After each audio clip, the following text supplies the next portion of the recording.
بسم اللہ الرحمن الرحیم۔ السلام علیکم ورحمۃ اللہ وبرکاتہ۔ شہزاد مدنی آپ کے سامنے عقائد توحید باری تعالیٰ لے کے حاضر ہے۔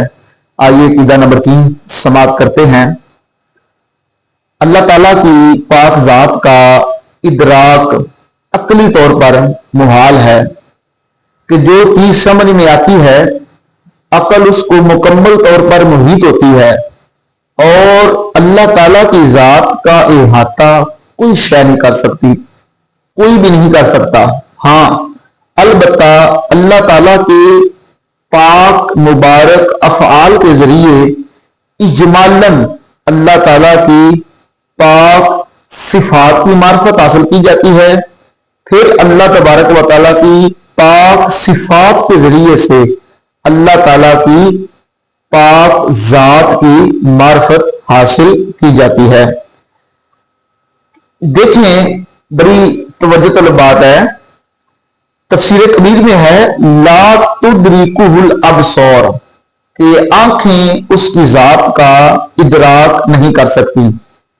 ادراک کوئی چیز ہو، اس کی ایک حد ہو، ابتدا ہو، انتہا ہو، اور آنکھیں اس کی تمام حدود، تمام جوانب، اطراف، ابتدا، انتہا، ان سب کا جب احاطہ کر لے، ادراک کر لے، من کل الوجوہ، وہ چیز جو ہوتی ہے سمجھ میں آ جاتی ہے۔ جبکہ اللہ تبارک و تعالیٰ کی جو پاک ذات ہے یہ حدود، غائط اور جوانب، اطراف، ان سب چیزوں سے پاک ہے۔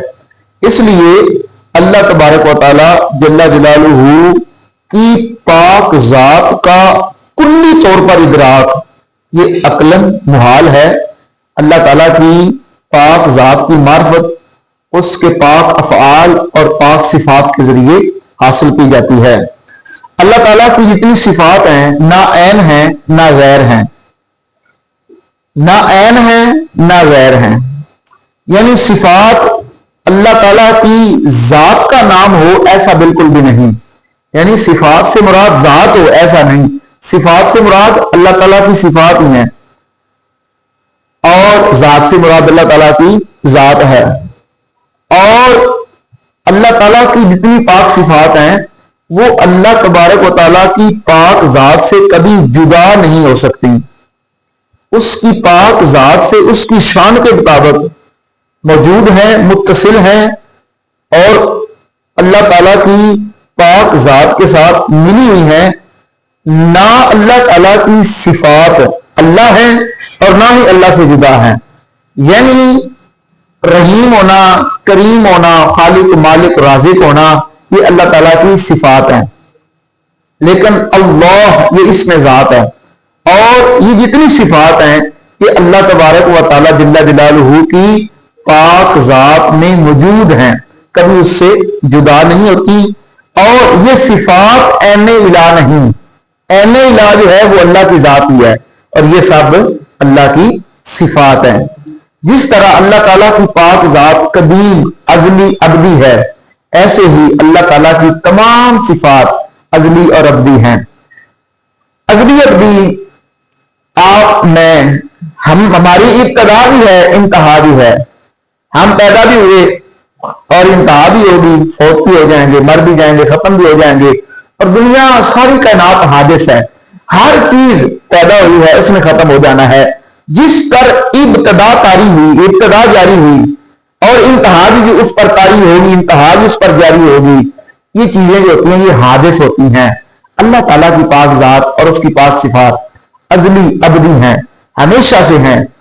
اللہ تعالیٰ یہ عوارض، ابتدا، انتہا، تخلیق اور وجود یعنی پیدائش، یہ ساری چیزوں سے پاک ہے۔ اس لیے جس طرح اللہ تعالیٰ کی ذات ہمیشہ سے قدیم ہے، ازلی ہے، ابدی ہے، ایسے ہی اللہ تعالیٰ کی ساری صفات، خالق، رازق، مالک، حافظ، یہ ساری شانیں جو ہیں یہ قدیم اور ازلی ہیں۔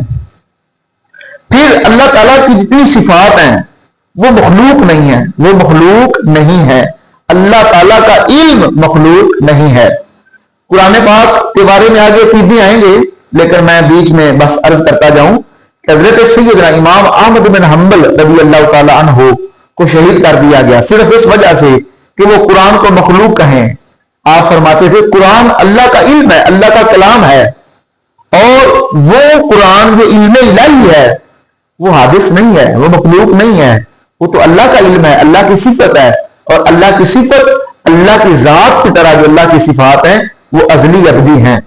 اس لیے اللہ تعالیٰ کا علم, اللہ تعالیٰ کی شان, اللہ تعالیٰ کی عزت, اللہ تعالیٰ کی طاقت, اللہ تبارک و تعالیٰ کا رازق ہونا, اللہ کا خالق ہونا, مالک ہونا, ایسے جو بے انتہا لامتناہی اس کی پاک صفات ہیں, وہ ساری کی ساری مخلوق نہیں ہے, وہ اللہ تعالیٰ کی ذات کے اندر موجود ہے. جس طرح اس کی پاک ذات مخلوق نہیں, ایسے اس کی پاک صفات بھی مخلوق نہیں ہیں. اللہ تعالیٰ کی ذات اور صفات کے سوا کائنات کی ہر چیز حادث ہے, یعنی پہلے نہیں تھی اور دنیا میں آئی, کائنات میں اس کا وجود ہوا. وجود کیسے ہوا؟ اللہ کے پیدا کرنے سے اس کا وجود ہوا. اس سے پہلے کائنات کی کوئی چیز موجود نہیں تھی. کائنات کی ہر چیز عرش سے لے کر تحت الثری تک, جنت بھی دوزخ بھی, یہ سب کچھ جو ہے یہ حادث ہیں. اللہ نے ان کو پیدا فرمایا ہے اور اللہ تبارک و تعالی جل جلالہ ان کا خالق ہے. اللہ کریم کی پاک صفات کو جو مخلوق کہے یا حادث بتائے وہ گمراہ ہو بددین ہے. وہ بندہ یوں سمجھے کہ دین سے خارج ہو چکا ہے. اس لیے اللہ تعالیٰ کی پاک صفات مخلوق نہیں ہیں, نہ ہی حادث ہیں, بلکہ اللہ کی پاک ذات ہی کی طرح ازلی, ابدی اور قدیم ہیں. اللہ تعالیٰ سے دعا ہے ہمیں عمل کی توفیق عطا فرمائے. السلام علیکم ورحمۃ اللہ وبرکاتہ.